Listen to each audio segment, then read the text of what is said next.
Hello everyone, I am Suman One. Here we learn about civil foundation checking for mechanical column erection at construction site in thermal power plant.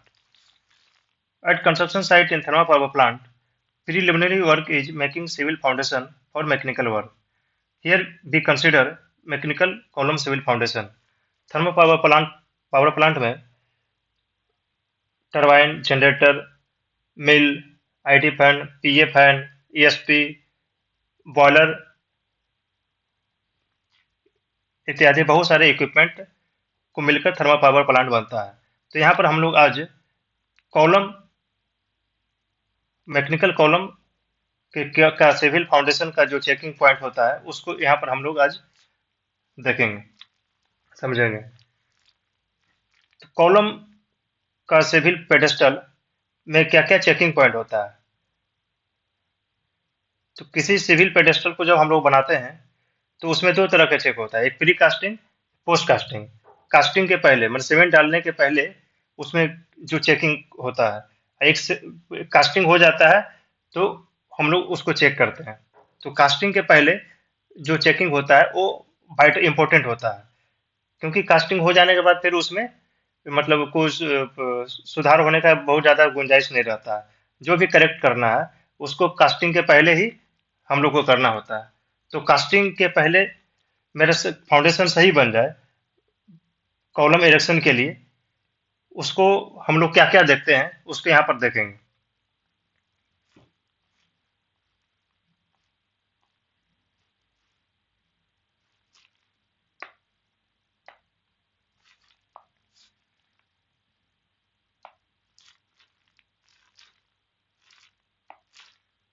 ये civil foundation, ये foundation bolt, ये column, ये column का base है। इस column का base में whole है। इस होल को इस फाउंडेशन बोल्ट में इंसर्ट करना है। इस कॉलम को यदि इस फाउंडेशन के ऊपर इरेक्शन करना है, मतलब इस बेस को इसके ऊपर रखना पड़ेगा, मतलब इस फाउंडेशन बोल्ट में इस होल को इंसर्ट करना पड़ेगा।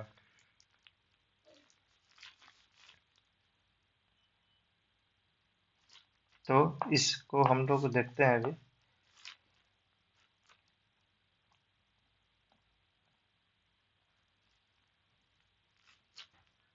तो checklist point of mechanical view in civil foundation in pre casting of foundation, मतलब कौन कौन सा चेकलिस्ट पॉइंट है प्री कास्टिंग ऑफ फाउंडेशन। तो first, foundation bolt fertility checking.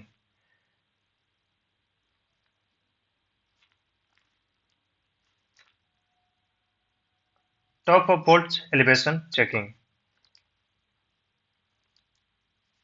यहाँ पर पहले हम लोग पॉइंट देख लेते हैं, उसके बाद हम लोग जब फिगर निकालेंगे उसमें समझेंगे। Foundation bolt fertility checking, foundation bolt का फर्टिलिटी को चेक करना है। ये बहुत ही वाइटल पॉइंट है, इसको हम लोग आगे देखेंगे। Top of bolt elevation checking, bolts का जो टॉप होता है वो टॉप का एलिवेशन को देखना होता है। एलिवेशन को देखने के लिए हम लोग ऑटो लेवल मशीन का यूज करते हैं। Auto level machine used for checking. अब फाउंडेशन बोल्ट का फर्टिलिटी चेक करने के लिए पियानो बार का यूज करते हैं। PCD, pitch centre diameter of for bolt checking.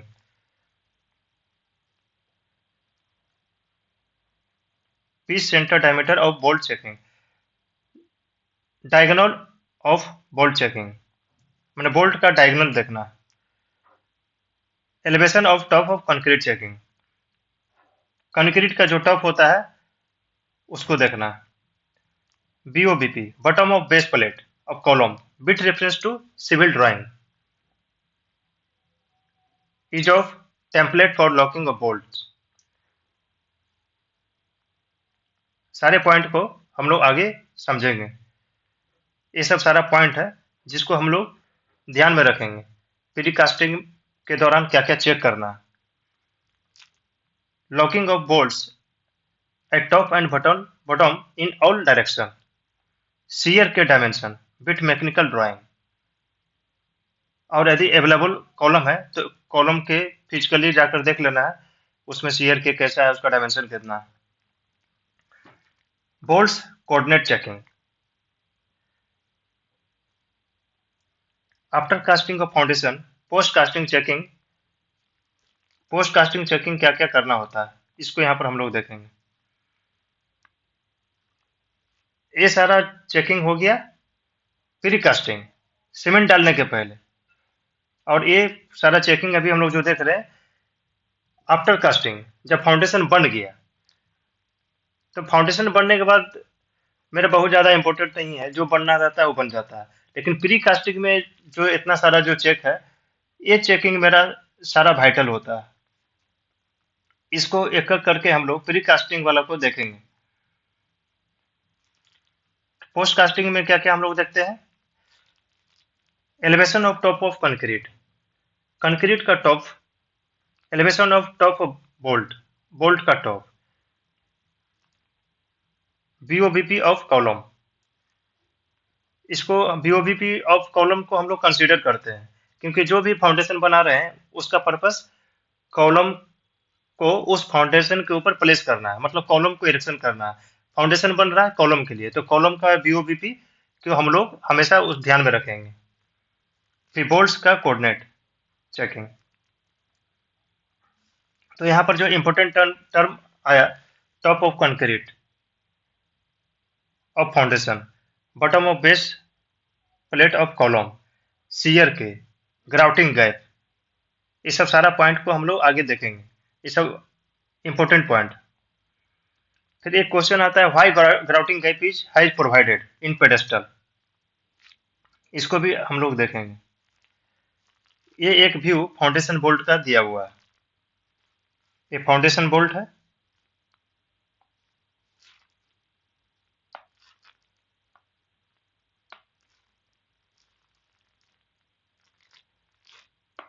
ये स्टीफनर प्लेट है।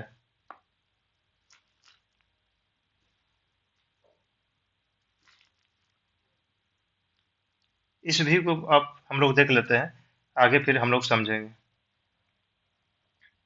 ये कुछ डाटा दिया हुआ है, इस डाटा को हम लोग बाद में देखेंगे।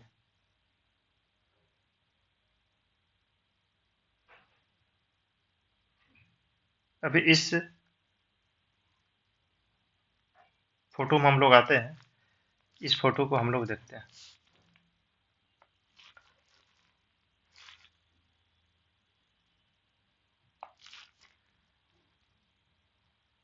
ये फाउंडेशन, तो ये वाला जो फाउंडेशन का जो टॉप है, इसी को हम लोग टॉप ऑफ कंक्रीट बोलते हैं। ये जो एलिवेशन है टॉप ऑफ कंक्रीट, और ये इसको हम लोग नया फिगर लेते हैं।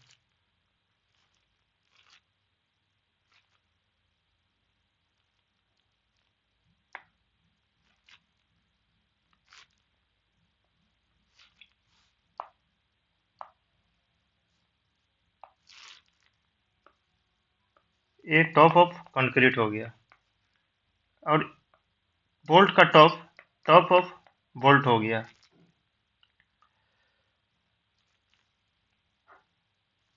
कॉलम को जब प्लेस करेंगे तो इस पर कुछ चारों साइड से पैकिंग प्लेट डाल देते हैं, मेटल का कुछ टुकड़ा रहता है, प्लेट रहता है, इस प्लेट के ऊपर कॉलम को हम लोग बैठाते हैं। तो ये कॉलम का जो बेस होता है, इसी को हम लोग बॉटम ऑफ बेस प्लेट बोलते हैं। कॉलम का जो बॉटम होता है, बॉटम ऑफ बेस प्लेट, तो ये टॉप ऑफ कंक्रीट और बॉटम ऑफ बेस प्लेट के बीच में एक गैप होता है, वो गैप 50 mm का हम लोग रखते हैं। मतलब हम लोग जो ग्राउंड कास्टिंग करेंगे टॉप को concrete, bottom of base plate से 50 mm नीचे ही करेंगे, ताकि ये दोनों के बीच में 50 mm के आसपास गैप रह जाए। तो ये जो गैप रहता है, इसको हम लोग, जब कॉलम इरेक्शन हो जाता है, अलाइनमेंट हो जाता है, तो एक ग्राउटिंग सीमेंट होता है। उस ग्राउटिंग सीमेंट के थ्रू थ्रू हम लोग इस गैप को फिल करते हैं।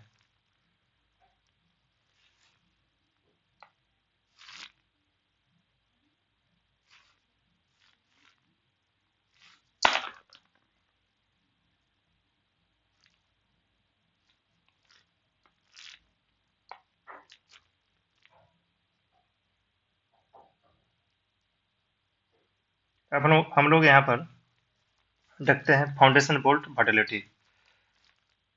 फाउंडेशन बोल्ट का वर्टिलिटी कैसे चेक करते हैं।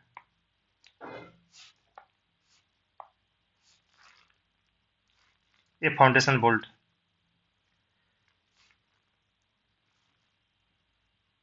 Foundation bolt, top of bolt को हम लोग फिक्स कर लिए ऑटो लेवल से। इसका कोऑर्डिनेट भी हम लोग चेक कर लिए। सेरोलाइट मशीन लगाते हैं, सेरोलाइट मशीन लगा करके सारा बोल्ट का कोऑर्डिनेट चेक कर लेते हैं, और ऑटो लेवल मशीन लगाकर बोल्ट का एलिवेशन चेक कर लेते हैं।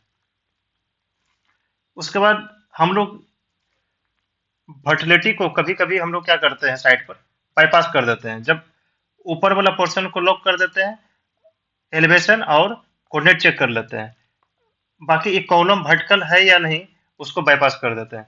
लेकिन ये वर्टिलिटी जो है बहुत ही वाइटल चीज हो जाता है। यदि एक बोल्ट जो है वर्टिकल यदि नहीं है, वो रहेगा, तो कॉलम उसके अंदर घुसेगा ही नहीं।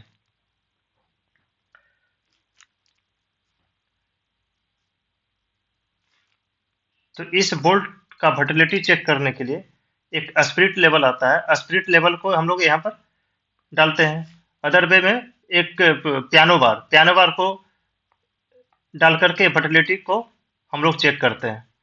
तो वर्टिलिटी को हम लोग टॉप टू बटम चेक करेंगे। ऊपर से नीचे मेरा बोल्ट जो है पूरा स्ट्रेट होना चाहिए, पूरा वर्टिकल होना चाहिए।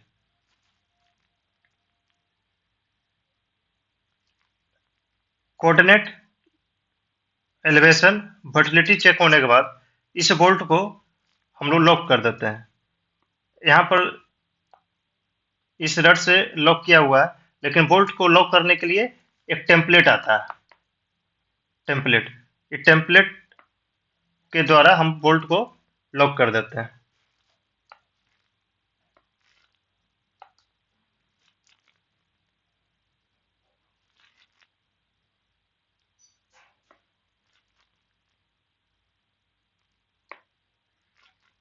इसमें एक और इम्पोर्टेंट चेकिंग है कि टॉप ऑफ बोल्ट हम लोग देख लिए यहाँ पर, top of bolt to top of concrete, coordinate, ये सारा चेक कर लिए। फिर बोल्ट टू बोल्ट, अब बोल्ट का इस सेंटर, इस बोल्ट का सेंटर टू मतलब डायगोनल, बोल्ट टू बोल्ट और डायगोनल, ये सब भी सारा चीज हम लोग प्री कास्टिंग में ही चेक कर लेते हैं।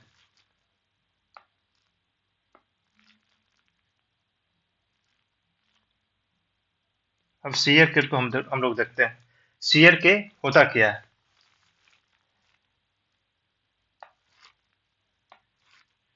ये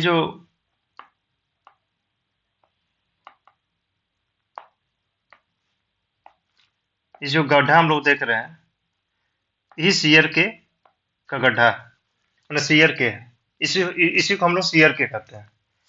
अब सीयर के होता क्या है, इसको एक डायग्राम के द्वारा हम लोग समझेंगे।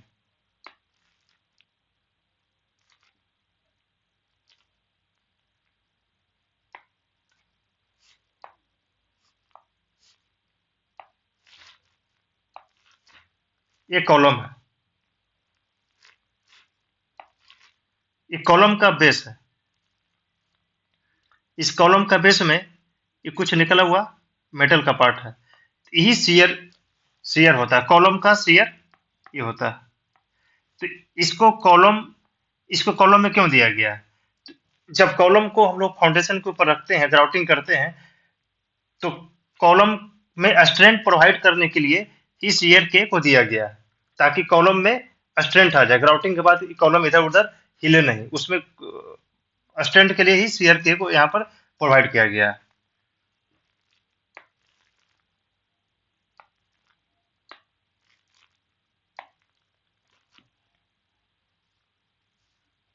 तो हम लोग यहाँ पर देख लिए elevation of top concrete, bottom of base plate का इम्पोर्टेंस क्या है। उसमें गैप रखते हैं।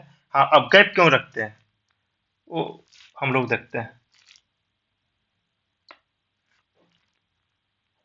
एक फोटो निकालते हैं।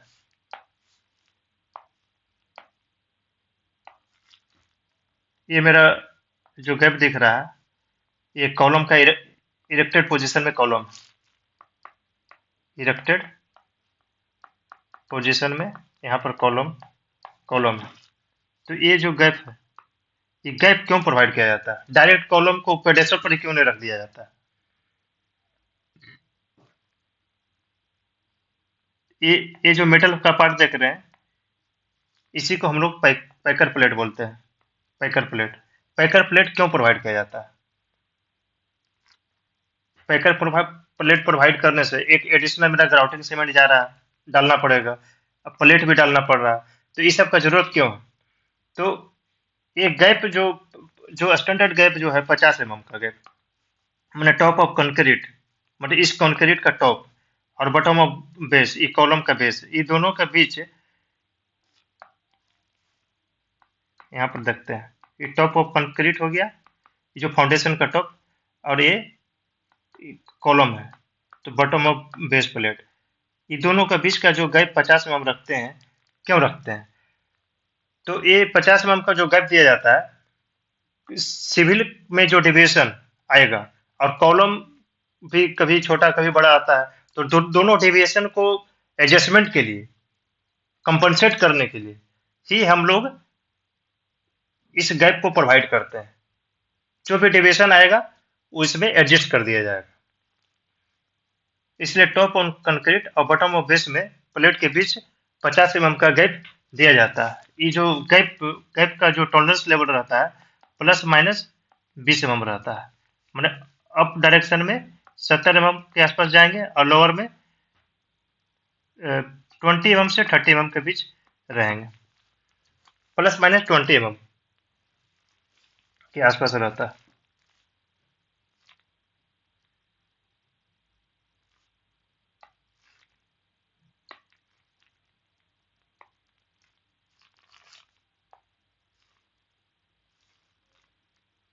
तो यहाँ पर हम लोग देख लिए use of template for locking of bolts. Elevation, bolt का एलिवेशन देख लिए, उसका कोऑर्डिनेट चेक कर लिए, वर्टिलिटी चेक कर लिए। एलिवेशन, कोऑर्डिनेट और वर्टिलिटी चेक करने के बाद बोल्ट्स को हम लोग लॉक कर दिए। उसका बोल्ट को टॉप बॉटम में भी लॉक किए, उसका टॉप में भी लॉक किए, और टॉप में ही एक टेम्पलेट डाल देते हैं, ताकि टेम्पलेट क्या होता है, जैसे ऐसा होता है, ये बोल्ट है, ये 4 बोल्ट है, ये चारों बोल्ट एलिवेशन, कोऑर्डिनेट और वर्टिलिटी चेक करने के बाद ये चारों बोल्ट के ऊपर ऐसा टेम्पलेट में होल्ड रहता है, इसको बोल्ट के ऊपर डाल देते हैं और वेल्डिंग कर देते हैं। वो बोल्ट पूरा चारों साइड से पूरा लॉक हो जाता है, हिलता नहीं है।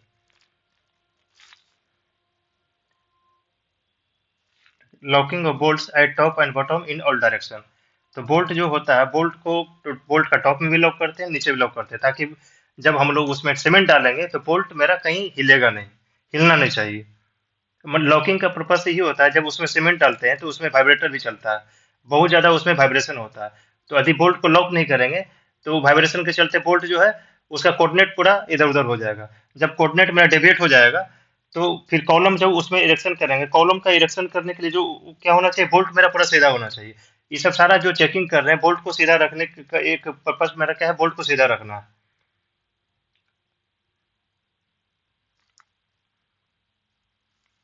उसके बाद सीयर के का जो डायमेंशन चेक करते हैं, सीयर के का डायमेंशन में क्या इंपॉर्टेंट रहता है, हम लोग देखते हैं यहाँ पर।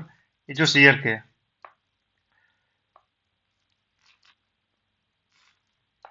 इसको डायमेंशन में हम लोग क्या देखते हैं, सीयर के।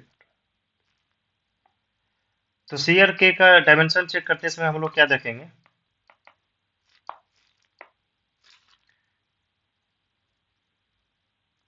इसका डेप्थ जो है थोड़ा हम लोग ज़्यादा ही रखेंगे। एज पर ड्राइंग रखना है या तो थोड़ा ज़्यादा ही रखना है, ताकि जो निकला हुआ पोर्शन है मेटल पार्ट, इसमें थोड़ा अच्छा से बैठ जाए। कम रहने पर क्या है कि बाद में इसको चिपिंग करना पड़ेगा। अधिक थोड़ा ज़्यादा गड्ढा भी हो गया, इसका डेप्थ ज़्यादा हो गया, तो क्या होगा, उसमें थोड़ा ज़्यादा ग्राउटिंग सीमेंट जाएगा।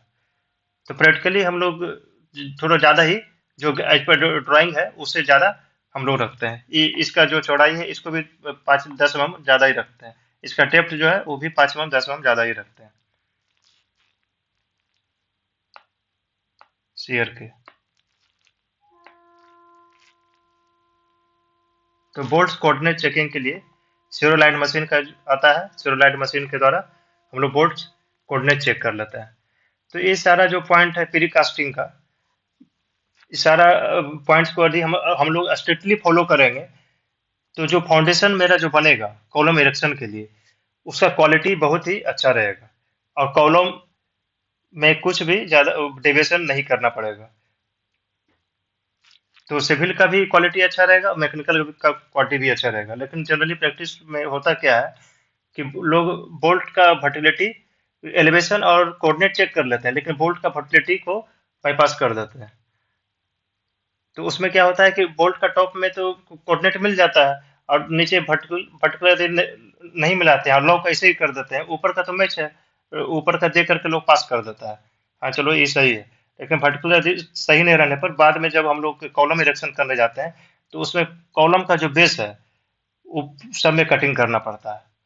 यदि स्टार्टिंग में ही हम लोग प्री कास्टिंग में ही यदि फाउंडेशन बोल्ट का फर्टिलिटी यदि हम लोग 0-0 मिला दें, तो कॉलम इरेक्शन करते समय कुछ भी प्रॉब्लम नहीं आएगा। तो प्री कास्टिंग का चेकिंग हो गया। पोस्ट कास्टिंग में हम लोग देखते हैं। पोस्ट कास्टिंग का चेकिंग एक तरह से फॉर्मेलिटी होता है, क्योंकि जो फाउंडेशन बनना है वो प्री कास्टिंग में ही बन जाता है। कास्टिंग हो गया उसके बाद कुछ उसमें बहुत ज़्यादा कुछ कर नहीं सकते हैं। यदि कुछ इशू आया तो फिर बहुत ज़्यादा बड़ा गलती हो गया उसमें फाउंडेशन बोल्ट में, तो फिर कास्ट फाउंडेशन को तोड़ना पड़ेगा, जो कि जनरली क्रिटिकल होता नहीं है। वो जो डेविएशन आता है या तो कॉलम में एडजस्ट किया जाता है। तो पोस्ट कास्टिंग चेकिंग में हम लोग elevation of top of concrete, मतलब पेडेस्टल का जो टॉप ऑफ कंक्रीट है उसको हम लोग देखते हैं। बोल्ट का टॉप को देखते हैं। फिर बॉटम ऑफ बेस प्लेट को हम लोग कंसीडर करते हैं, कितना उसका बॉटम बेस का कितना एलिवेशन है, क्योंकि टॉप ऑफ कंक्रीट और बॉटम ऑफ बेस दोनों को बीच का गैप हम लोग को 50 mm रखना है। इसी के लिए हम लोग दोनों का एलिवेशन हम लोग देखते हैं। फिर बोल्ट कोऑर्डिनेट को तो हम लोग चेक करना है सेरोलाइट मशीन से। तो इम्पोर्टेंट टर्म को भी हम लोग यहाँ पर देख लिए। टॉप ऑफ कंक्रीट क्या हुआ, कंक्रीट का टॉप वाला पोर्शन हो गया, ये कंक्रीट है, कंक्रीट का top. Bottom of base plate मतलब कॉलम ये है, कॉलम का सबसे बॉटम वाला पोर्शन। शियर के भी हम लोग देख लिए, कॉलम का जो सबसे मेटल पार्ट जो नीचे लगा था, ताकि कॉलम का मतलब स्टैंड के लिए प्रोवाइड किया जाता है। कॉलम जब इरेक्शन कर दें, ग्राउटिंग कर दें, तो उसमें वाइब्रेशन एडजस्टमेंट और जो भी बहुत सारा जो वाइब्रेशन, ताकि फोर्स के लिए जो इसका डिजाइन होगा, तो स्टैंड के लिए, ओवरऑल स्टैंड के लिए शियर के दिया जाता है।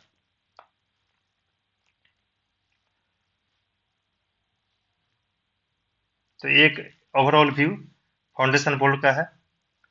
स्टिफनर प्लेट, तो स्टिफनर प्लेट ये फाउंडेशन बोल्ट है, जो कि फाउंडेशन बोल्ट यहाँ पर देख लेते हैं फिर से। फाउंडेशन बोल्ट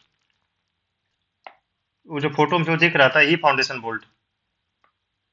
अभी हम लोग जो फोटो में देखे, यही फाउंडेशन बोल्ट को वहां पर हम लोग देख रहे हैं।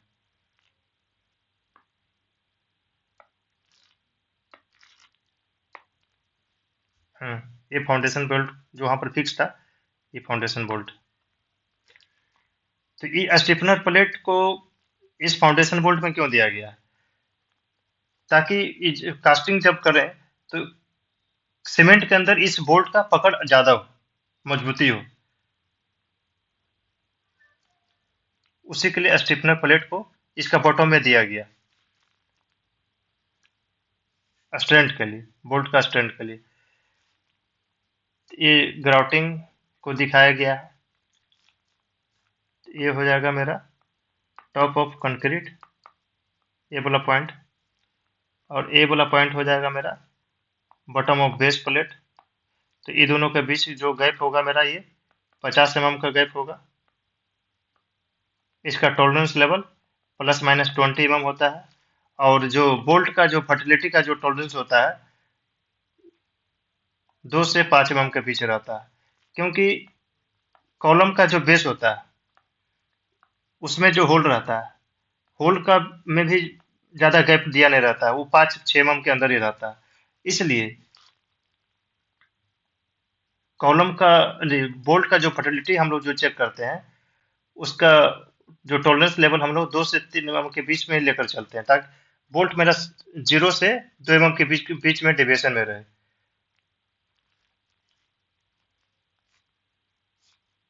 यदि ये ज़्यादा डेविएट हो गया तो ये जो होल है, होल के अंदर घुसेगा ही नहीं।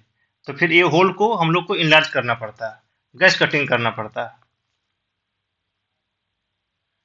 इस गैस कटिंग के कारण मेरा क्वालिटी, जो कॉलम का जो क्वालिटी होना चाहिए उसका स्ट्रेंथ पर फर्क पड़ता है।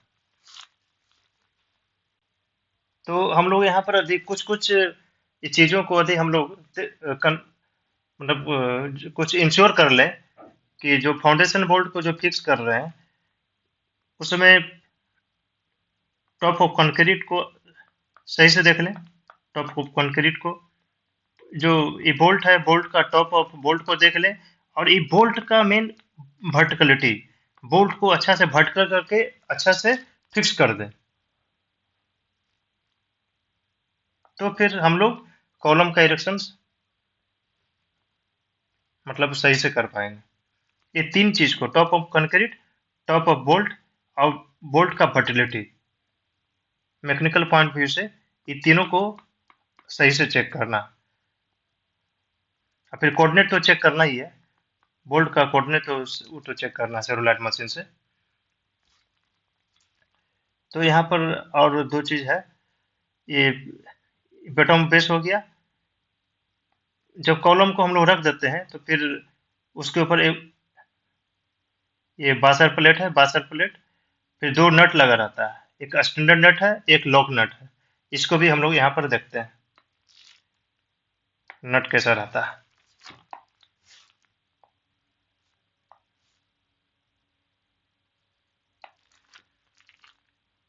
ये स्टैंडर्ड नट है, ये lock nut, lock nut, standard नट।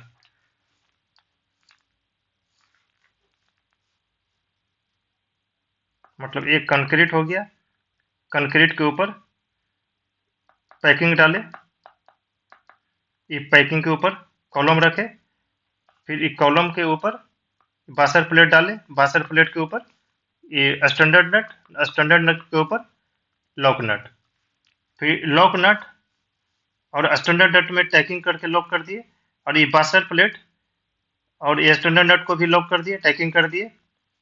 इस तरह से हम लोग पूरा फिक्स करते हैं।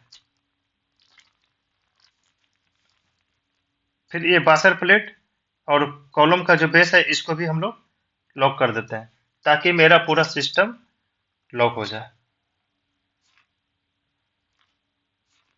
टैगिंग का भी देख लेते हैं यहाँ पर कैसे कैसे टैगिंग किया हुआ है। ये सब मेरा वाइटल पॉइंट होता है इरेक्शन के लिए, कॉलम इरेक्शन के लिए। जब हम लोग कॉलम का इरेक्शन करने जाते हैं तो pre casting, post casting checking जो होता है, जो चेक करने जाता है उसको सारा पॉइंट ही पता नहीं रहता है, क्या चेक करना नहीं करना है, उसी में सारा प्रॉब्लम इशू आ जाता है।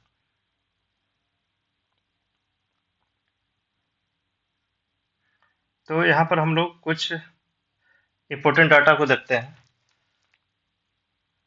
Gap of top of concrete to bottom of base plate, जो ग्राउटिंग के लिए जो गैप रखते हैं 50 mm का, टॉलरेंस ±20 mm का रहता है। ये ऐसा कुछ स्टैंडर्ड नहीं है, मतलब ऐसा मतलब होना चाहिए।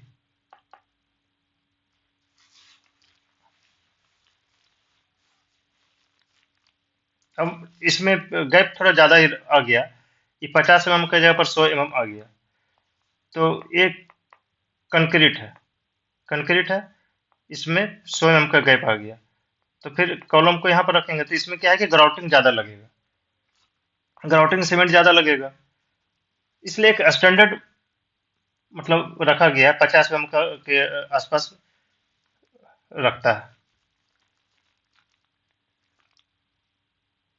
This gap is providing for maintaining deviation in civil and mechanical column deviation adjustment। तो जो गैप को रखा गया है, क्यों? सिविल का जो डेविएशन होगा, अब मैकेनिकल कॉलम कभी छोटा आ जाता है, कभी बड़ा आ जाता है, 10 mm 20 mm। तो अलाइनमेंट के लिए हम लोग कभी पैकिंग को थोड़ा ज़्यादा देते हैं, कभी कम देते हैं। जैसे 20 mm मेरा कॉलम हाइट ज़्यादा आ गया, तो पैकिंग थोड़ा अधिक कम कर देंगे तो कॉलम मेरा नीचे आ जाएगा, क्योंकि कॉलम का टॉप मेरे को एलिवेशन, कॉलम का टॉप एलिवेशन मेरे को सही रखना है। जैसे ए पेडेस्टल है, एक दो कॉलम है, तो दोनों कॉलम का टॉप एलिवेशन मेरा सही रखना है। यदि मेरा कॉलम का एक का लेंथ ज़्यादा आ गया, यदि पैकिंग थोड़ा हम कम कर देंगे, कॉलम मेरा नीचे आ जाएगा। और एक कॉलम थोड़ा छोटा आ गया, तो यहाँ पर पैकिंग ज़्यादा डाल देंगे, तो दोनों का टॉप का एलिवेशन मेरा बराबर होना चाहिए। तो ये जो गैप रखा गया है, इस डेविएशन को एडजस्ट करने के लिए रखा गया है, सिविल और मैकेनिकल दोनों का। तो पैकर प्लेट है used in between top TOC to BOP during erection of column। हाँ, पैकर प्लेट को यूज करते हैं। ग्राउटिंग सीमेंट है used for filling of gap in between TOC and BOP BOBP तो कंक्रीट और bottom of base plate of column। bolt verticality bolt verticality should be in between 0 mm to 3 mm। तो bolt का जो वर्टिलिटी है वो 0 mm रखने का ही कोशिश करना चाहिए, और सही से लॉक कर देने पर, चेक करने पर 0 से 2 mm के बीच हो भी जाता है। तो equipment record for checking of foundation bolts, auto level, theodolite machine, spirit level, piano bar, tape का डायगोनल चेक करने के लिए, बोल्ट टू बोल्ट डायगोनल जो होता है। अब बोल्ट टू बोल्ट पीसीडी को चेक करने के लिए टेप का यूज करते हैं। पियानो बार वर्टिलिटी चेक करने के लिए करते हैं। स्पिरिट लेवल वर्टिलिटी को, बोल्ट का वर्टिलिटी को चेक करने के लिए करते हैं। सेरोलाइट मशीन बोल्ट का कोऑर्डिनेट चेक करने के लिए करते हैं। और टो लेवल मशीन बोल्ट का टॉप ऑफ कंक्रीट और टॉप ऑफ बोल्ट को चेक करने के लिए करते हैं। तो ये सब सारा मेजर पॉइंट है किसी भी फाउंडेशन को pre casting post casting check करने के लिए, इंपॉर्टेंट पॉइंट। और ये सब सारा ये सब सारे पॉइंट को ध्यान में रखकर यदि हम लोग फाउंडेशन बोल्ट को बनाएंगे तो डेविएशन नहीं के बराबर होगा, उससे सिविल और मैकेनिकल दोनों का क्वालिटी अच्छा रहेगा। Thank you.